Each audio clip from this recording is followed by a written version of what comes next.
Howdy everyone, it's me once again, the one and only Killer Rodan. And today, as you can see, I'm still continuing my Disney movie marathon where I'll be talking about the movies, obviously, the TV shows or what have you. If it's related to Disney in any shape or form, there's a good chance I'll be talking about it.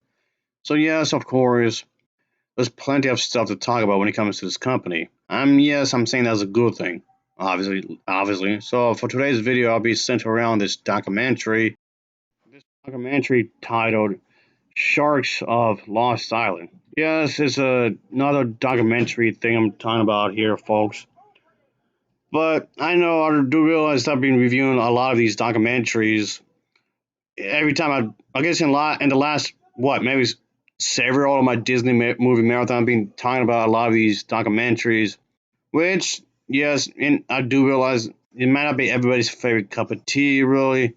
So this might be annoying for some people. I keep talking about documentaries, and technically, this documentary came from somebody else. Really, technically, Disney didn't make it like at all. But I just thought I'd just talk about this anyway. So I guess let's just get into it, shall we? So here we go. Oh yeah. All right, let's just get into it, I guess you can say. So here we go. So there are these team of explorers led by this individual. Let's just say they set out to explore the sea, obviously, and the land of this remote place, so to speak. Or islands, to be more specific, in the South Pacific over here. There are all these mysterious islands and whatnot. And they have to look into the live, and there's these predators, or you can just call them sharks. And that's basically what this is centered around, of course. And yeah, things might be pretty crazy when it comes to this kind of thing. So yes, obviously it's not going to be like an easy trip because there's a lot of stuff that you have to explore. There's a lot of stuff that you're going to study, of course, and that's basically the idea here, of course. So throughout this little short, it's not that long really, like at all. And this is basically from the National Geographic, by the way. It's just referring to what I said earlier when it comes to who actually made this. But yeah, Disney had a lot of these documentaries on their streaming services, like for whatever reason. I guess just to have more content, I guess, in some ways. But yeah, it's supposed to be centered around this kind of a thing, obviously. So I mean, it's their business. They can do that if they want to, of course. It's their money. Just to be sure, just to be clear, it's not me trying to criticize them for anything. It's just me. That's how this business works. Yeah, because it's capitalism. So whatever, I suppose. And though I'm getting taken, though the thing is that I did try to find some of the older titles, like a lot of the cowboy movies or what have you. It's just not there for some reason. Like some of the older film, okay, a lot of the older films are not on Disney Plus. Yeah, but that's like a whole other story, really. But I just find that kind of weird. A little inconsistent on their part, but whatever.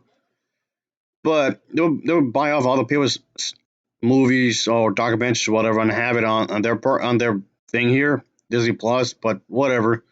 There's slight criticism towards that, I suppose.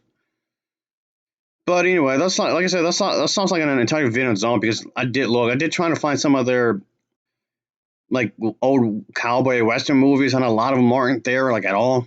But anyway, moreover, I just want to focus on this really, this documentary, because it was made by somebody else, really. But that's fine. But ultimately, I thought this was okay. I thought this was a pretty alright documentary, I suppose. I've seen better, so it was alright. It's nothing too intriguing, but it just like seems like stuff I've heard before, and like the Cavali's trying to tell it in an interesting new angle, but they didn't do that really. It's just one of these things I've seen it once and only once. That's about it, really. I just figured I'd just talk about this since, like I was saying earlier, I've discussed a lot of these documentaries stuff anyway. So I just thought, well, what the hell? I guess it's not going to hurt nobody, I suppose. So here we are, I guess. Ultimately, just want to focus on the fact that this is an animal theme. It's an animal theme kind of a thing here, really. But and that's the thing when it comes to Disney. Disney has a lot of animal type characters or what have you in their films anyway. So it doesn't seem much of a stretch to begin with because, of course, they're going to have some animal related, A lot of the more popular movies had something to do with animals. So there was that. Yeah, that's Disney for you. They always have something to do with animals in one way or another. So there was that. I guess it's just part of their style, I guess you could say, in other words.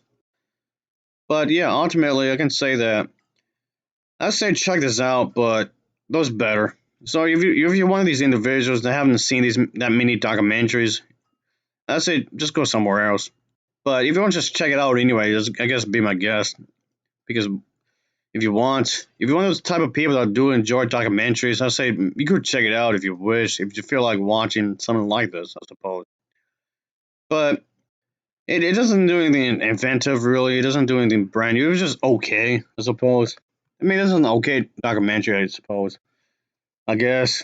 So whatever. I mean, I was curious about this kind of about this kind of thing. So I just thought when it comes to this documentary, I just thought I'd just go into this and whatnot. I kind of wish I could have just showed more of what the habitat is or whatever. By which I mean it's not that I don't know. Just feel like they could have done more is what I mean. And when I just seem they could have done more with this kind of a thing. It's just whatever. I mean, I guess the idea is that they want to protect the environment in some ways. I suppose with this documentary, I guess that was the whole idea. I suppose because it becomes like pollution, and how a lot of these companies just don't care about the life of the sharks and just stuff like this. How they just kill it just to dump anything into the water because there's like actual precious life, like a bunch of Oreos or whatever, just trash. I mean, in some ways, it's a noble cause to bring attention to these animals because there are animals that do live in the sea, do live in lakes or what have you. There are animals out there that need water because that's how they live their lives. So yes, there's nothing inherently wrong with wanting to bring attention to this kind of a thing, really, and that's fine. Nothing wrong with that. I just kind of wish I could have done more with it. Really, it always kind of feels like it's whatever. But ultimately, that's what this is. It's trying to focus on this kind of thing with sharks and the adult life or whatever. Sure, okay, be my guest. Why not? Because that's kind of the whole point, with when it comes to these kinds of things.